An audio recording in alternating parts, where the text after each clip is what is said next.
Today on our video series, Hymns We Love, we are going to continue discussing the beloved hymns of the 19th century.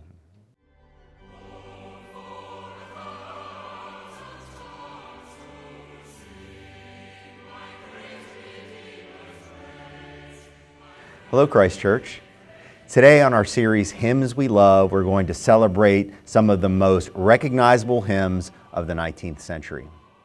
Holy, Holy, Holy was written by Reginald Heber, an Anglican clergyman, in 1826.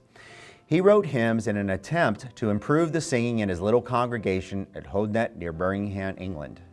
Heber's hymn draws largely from Revelations 4, 1 through 11, part of John's heavenly vision of angelic worship, which relates closely to Isaiah's vision in Isaiah 6.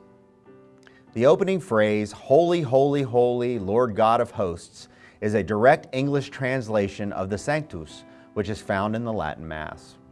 He wrote the hymn for Trinity Sunday, as evidenced by the words, God in three persons, blessed Trinity, in the first and last verses. Holy, Holy, Holy speaks to the power of the Holy Trinity. He uses other symbolism, such as God is perfect in power and love and purity, God is worshipped by saints, cherubim and seraphim, and God is praised in earth and sky and sea, and God is holy, merciful, and mighty. Literary scholar Madeleine Farrell Marshall observed, while the hymn is intended for Trinity Sunday, it is immediately apparent that Heber does not feel that his singers need any special help with the doctrine of the Trinity. The hymn is rather more a worship formula than instruction, and devotional response familiar from the hymns of Watts, Wesley, and Newton. This suggests a new understanding of what hymns are and how they work. As they were part of a liturgy, their autonomy as texts, their self-sufficiency was less compelling. I think that this hymn also marks a fresh attempt to express praise. Rather than explaining why we should, telling us how we should, or provoking us how to praise, Heber looks for words that seem to capture and articulate the act itself. Holy, Holy, Holy has blessed people all over the world. Translated into many languages and sung in many tongues, it was Reverend Heber's most enduring gift to the church. How Great Thou Art by Carl Boberg. If you have heard two hymns in your life, chances are you have heard How Great Thou Art. In terms of popularity, it is generally considered second only to Amazing Grace. Covered by everyone from Elvis to Carrie Underwood, the beloved hymn did not start its life as a song. It began as a Swedish poem. John Little writes, in 1885, Carl Boberg, a Swedish editor and future politician, was walking home in the bayside town of Mönsterås, located on Sweden's southeastern coast. A thunderhead appeared on the horizon. Lightning flashed. Thunderclaps shook the air, sending Boberg running for shelter. When the storm began to relent, he rushed home.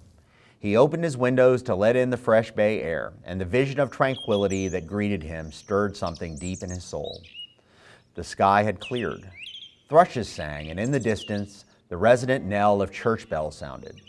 With the juxtaposition between the roaring thunderstorm and such bucolic calm as background, Boberg sat down and wrote O Storgud, the poem that, through a winding series of events, would become How Great Thou Art. In the first decade of the 20th century, the song was translated into German. A handful of years later, a Russian version appeared. The first English language version would not be penned until 1925. But this English iteration, translated by the Swedish-American E. Gustav Jonsson, is a far cry from the song we know today. It took another quarter century, a British missionary, and a new translation before the song developed into its now recognizable form. In the early 1930s, Stuart K. Hine, an English missionary, first heard the Russian version of O Storgud while in the Ukraine. For years, he and his wife sang the song with locals before he finally sat down and translated it into English. Translation is, of course, more art than science, and Hine took some liberties, most particularly with the title, which in 1949 he rechristened How Great Thou Art. As late as 1954, How Great Thou Art remained all but unknown in the U.S. But the song eventually landed in the hands of George Beverly Shea, famed soloist in the Billy Graham's Traveling Crusade. Graham reportedly loved the song and quickly made it his Evangelical Crusade's signature song. Given Graham's reach, Shea all but introduced the song to the nation. When we reflect upon the various chance encounters and the serendipitous reoccurrences that combine to birth How Great Thou Art and bring it to prominence, it is hard not to be awed by the sheer improbability of it all. Fate, dumb luck, God's grace, call it what you will. The path from Orstor Good to How Great Thou Art is nothing if not unlikely.